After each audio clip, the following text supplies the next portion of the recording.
नमस्कार, capital TV का खास शो राहुल का अग्निपथ देख रहे हैं आप। मैं हूं आपके साथ पूजा।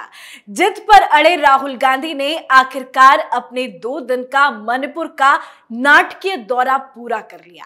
2 दिनों तक राहुल गांधी ने मणिपुर जाकर हिंसा की आग को और भड़काया। पहले दिन पुलिस प्रशासन के लाख समझाने के बावजूद मणिपुर के चूरा चांदपुर में हिंसा प्रभावित लोगों से मुलाकात की, तो वहीं आज सुबह मोइरांग में राहत शिविरों का दौरा कर पीड़ितों से बातचीत की, बच्चों के साथ वक्त बिताया, कैंप के अंदर जाकर महिलाओं के गले लगाए, जमकर फोटोशूट भी किया गया। मणिपुर के लोगों के साथ एक तरह से कहा जा सकता है कि इमोशनल कार्ड खेलने की कोशिश की गई।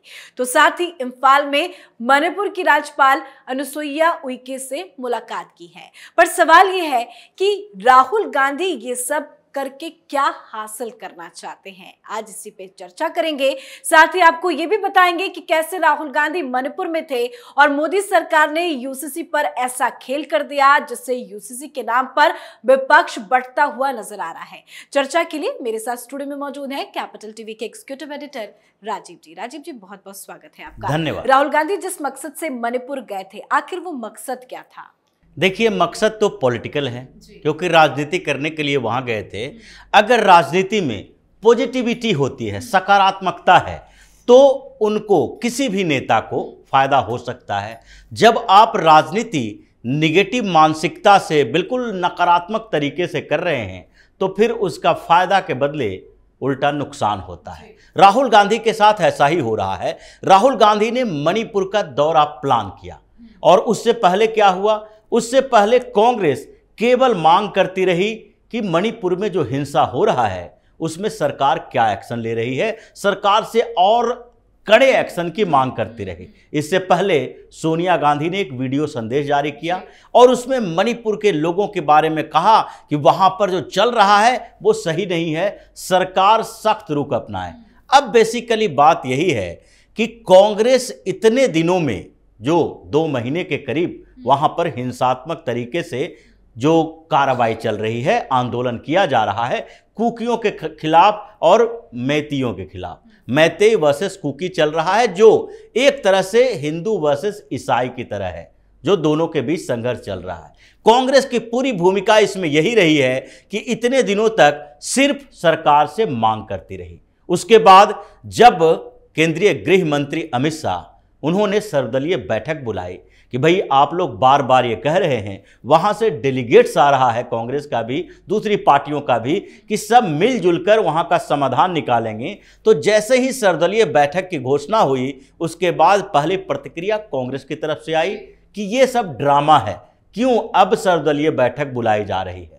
उसके बाद इन लोगों ने पूरा निगेटिविटी माहौल रखा। सर्वदलीय बैठक में कभी एक शब्द भी ऐसा नहीं कहा कि मिलजुल कर हम लोग कैसे वहां पर समस्याओं का समाधान कर सकते हैं। एक्शन की जहां तक बात है, जहां कहा जाता है कि कार्रवाई की जा सकती है, लेकिन सरकार की कार्रवाई के लिए एक सीमा होती है। अगर आप इंटरनल विद्रोह को दबाने की कोशिश करते हो तो उसमें एक्सटर्नल विद्रोह के तरीके नहीं अपनाए जा सकते।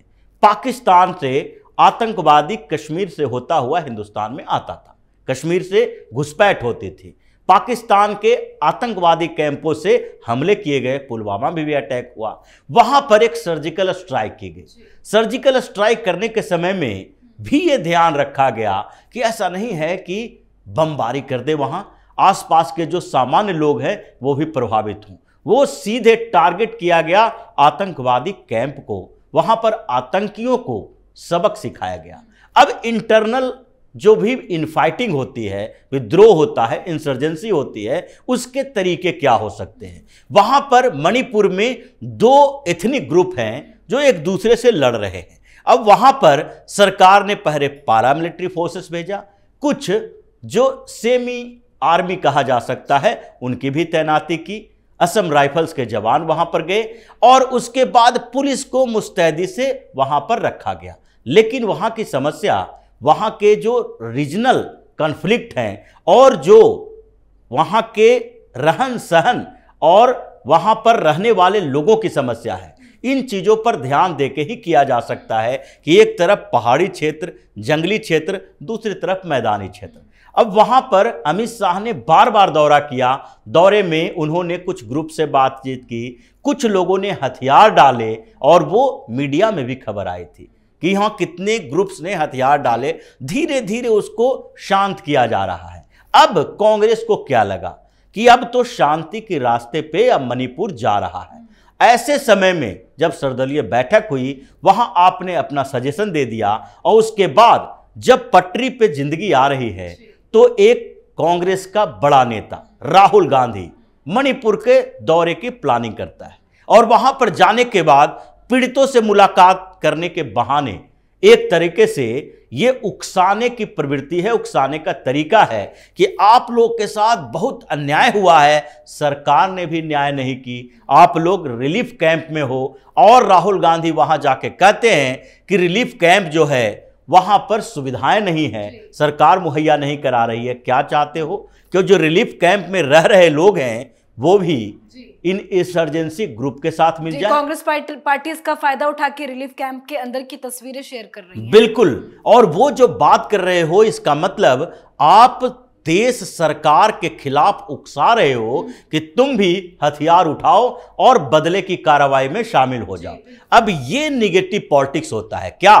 कांग्रेस के किसी नेता ने, जो मणिपुर का शासन रहा है, कांग्रेस की सरकारें रही है, उसके पूर्व मुख्यमंत्री हैं और कांग्रेस में अपना भी एक सेवा दल है, क्या कांग्रेस ने यह काम किया कि इतने दिनों से वहां जो हिंसा चल रहा है उस हिंसा में कांग्रेस ने कुछ सामग्री दिल्ली से भेजी हो, सहायता भेजी हो, यूथ कार्यकर्ता भेजे हो, या मणिपुर के अंदर इसका जो एक पीस कीपिंग मिशन होना चाहिए जो कांग्रेस के अंदर से हो और कांग्रेस के नेता वहां पर जाके ग्रुप्स के साथ मुलाकात करें और फिर गृह मंत्रालय को भेजें कि देखिए ये सारे ग्रुप हैं जो शांत होने के लिए तैयार हैं, नेगोशिएशन करना चाहते हैं, इनकी क्या डिमांड है। आप वो नहीं करते हो, आप सिर्फ पॉलिटिक्स करते हो।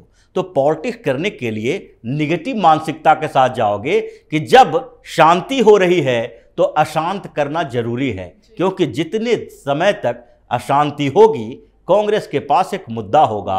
राहुल गांधी देश के लिए नहीं, कांग्रेस देश के लिए नहीं, बल्कि सिर्फ अपने फायदे के लिए पूरे देश में इस्तेमाल करना चाहती है उन सारे ग्रुप्स का जो कि देश विरोधी गतिविधियों में शामिल है। लेकिन ये तस्वीरें तो आई कि राहुल गांधी ने शिविर कैंप में जाके पीड़ितों से मुलाकात की है, गले लगे, काफी देर तक उन्होंने बैठ के बच्चों से भी बातचीत की है, फोटो सेशन कराया। लेकिन क्या कांग्रेस पार्टी इस बात को नहीं समझ पाई है कि राहुल गांधी वहां पहुंचते हैं तो दोबारा से हिंसा भड़क जाती है और उसके बाद वहां पे उनका विरोध भी हो जाता है? देखिए, कांग्रेस जो है वो इस बात के लिए ही राहुल गांधी का प्लान की थी। वहां पर इससे पता था, कांग्रेस को यह जानकारी थी कि बाय रोड अगर जाएंगे वहां पर बिष्णुपुर डिस्ट्रिक्ट मोइरांग होता हुआ चूड़ा चांदपुर, ये बिष्णुपुर डिस्ट्रिक्ट का एरिया जो है वो प्लेन में पड़ता है और वहां पर जो कुछ क्षेत्र हैं वो मैतैयों का है।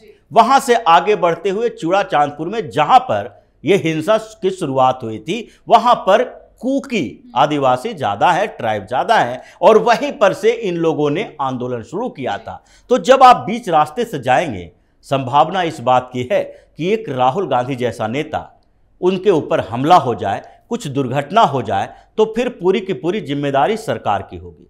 आपको पहले से पता है कि बाय रोड पुलिस जाने नहीं देगी, आप गए, प्लान किए और पुलिस को बदनाम करने की कोशिश। लेकिन कांग्रेस पार्टी कह रही है कि अमित शाह चले जाते हैं तो आप लोग सवाल नहीं खड़े करते हैं, राहुल गांधी जा रहे हैं तो आप लोग सवाल खड़े कर रहे हैं। अमित शाह जब जाते हैं तो वो केंद्र के गृह मंत्री हैं, पूरा पारामिलिट्री फोर्सेस उनके पास है, उनकी जिम्मेदारी है और वो उस पूरे सुरक्षा के साथ जाते हैं। वो हेलीकॉप्टर, चॉपर या आर्मी के जो हेलीकॉप्टर होते हैं उसका इस्तेमाल करते हैं। ऐसा नहीं है कि वो अकेले कहीं पहाड़ी के तरफ जा रहे हैं कोई सिक्योरिटी के बिना और वहां पर अपने आप को हीरो साबित करने की कोशिश कर रहे हैं। वो जाते हैं वहां पर शांत करने के लिए। इतने दौरे में अमित शाह ने करीब करीब 80% जो 4-5 बार दौरा हुआ उसमें से वो इम्फाल जाते थे, इम्फाल में ही बैठकें होती थी। उसके बाद जो विद्रोही ग्रुप के लोग हैं उनके साथ नेगोशिएशन भी इम्फाल में होता था। उसके बाद वो रिलीफ कैंप में देखने जाते थे कि वहां व्यवस्था और बेहतर कैसे की जाए। आप आरोप लगाने जा रहे हो और भड़काने जा रहे हो, दोनों में आसमान जमीन का अंतर है। और यही कांग्रेस की निगेटिव पॉलिटिक्स है जिसके कारण पूरे देश में कांग्रेस की स्थिति ऐसी हो गई है जो सबके सामने है। स्थिति तो ऐसी हो गई कि अब विपक्ष भी उनका साथ छोड़ रहे हैं, क्योंकि इन दिनों यूसीसी को लेकर चर्चा ज्यादा है और खबर है कि जो साथ नजर आए थे पटना में, उन्हीं के साथ ही जो विपक्ष के बड़े बड़े दल है वो अब कांग्रेस का साथ छोड़ते हुए नजर आ रहे हैं और मोदी जी का साथ दे रहे हैं। बिल्कुल, ये तो होना ही था, क्योंकि कांग्रेस की जो निगेटिव पॉलिटिक्स रही है और अपीजमेंट पॉलिटिक्स रही है, ये दो ऐसे इनके एजेंडे हैं जिसमें धीरे धीरे लोग साथ छोड़ेंगे, नेता साथ छोड़ेंगे और आपस में इनका विद्रोह होगा। अब जहां तक यूसीसी की बात है, प्रधानमंत्री नरेंद्र मोदी ने एक बात कही कि अब यूसीसी लागू किया जाएगा। मीडिया में खबरें आई 3 जुलाई को बैठक होने वाली है और स्टैंडिंग कमेटी की भी बैठक होगी। उसमें अलग अलग डिपार्टमेंट के अधिकारियों को भी बुलाया जा रहा है फीडबैक के लिए कि हम कैसे इसको लागू कर सकते हैं। ये भी संभावना है मॉनसून सत्र में इसे पेश किया जाए। अब ये बात जब आ गई तो पहले जब प्रधानमंत्री ने बोला और उससे पहले जब चर्चा चली यूसीसी की, तो सारी पार्टियों को लग रहा था कि अभी ये जो भारतीय जनता पार्टी है ये चुनाव से पहले एक माहौल तैयार कर रही है। जब पूरी एक्टिविटी बढ़ी तो इन लोगों को लगा अब तो लागू होने वाला है, तो अब हमारा स्टैंड क्लियर करना पड़ेगा। अब इन लोगों के साथ समस्या ये है कि अगर यूसीसी का विरोध करते हैं तो उसी तरह का विरोध होगा जैसे आर्टिकल 370 का विरोध। ये विरोध नहीं कर सकते, इसीलिए ये बैकफुट पर आ गए हैं। उद्धव ठाकरे का तो एजेंडा ही रहा है, उनकी पार्टी का तो ये सालों से एजेंडा रहा है, बाला साहब ठाकरे के समय से। वो कैसे इससे मुंह मोड़ सकते हैं?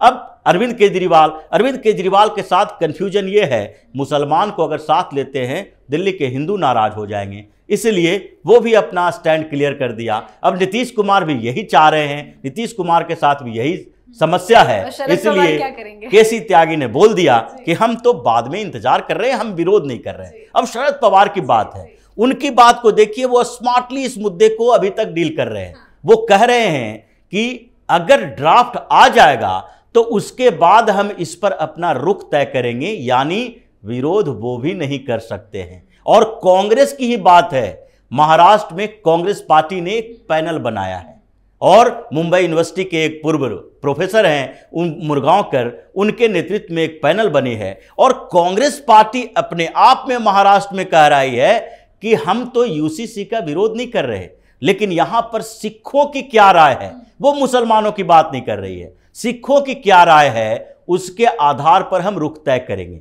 मतलब पार्टी के बाहर जो सहयोगी हैं वो तो कांग्रेस पार्टी का साथ छोड़ देंगे, पार्टी के अंदर भी एक भूचाल आने वाला है।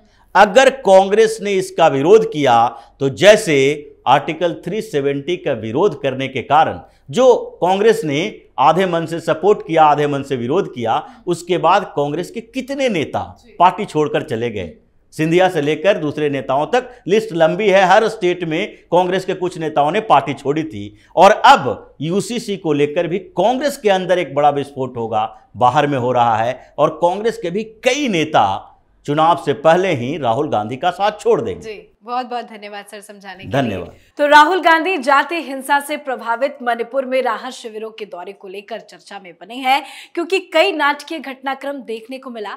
राहुल गांधी का नाटक कैमरे के सामने एक्सपोज्ड हो गया, साथ ही राहुल गांधी का जमकर विरोध भी हुआ।